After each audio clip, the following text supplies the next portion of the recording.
بسم الله الرحمن الرحيم، والصلاة والسلام على سيدنا محمد وعلى آله. متابعي الكرام، خرج قيادي بارز في حزب الإصلاح اليمني بتصريحات مفاجئة اشتملت تسليما إصلاحيا بعدالة قضية أنصار الله والقوى الوطنية الأخرى في مواجهة العدوان حسب قراءة المتابعين.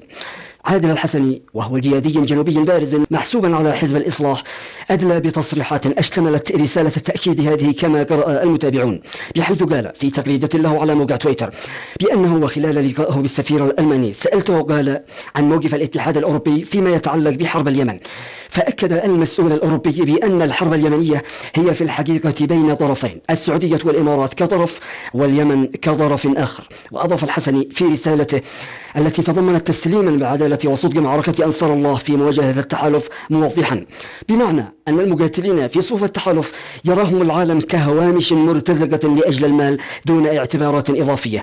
واستطرد في تغريدته خاتما: يجب أن نؤجل خلافاتنا كيمنيين ونقاوم مشاريع السعودية والإمارات المسيطرين على موانئ اليمن وجزرها ومنابع النفط فيها. وتقبلوا خالص التحية، وفي أمان الله وحفظه ورعايته. استودعكم الله، والسلام عليكم ورحمة الله وبركاته.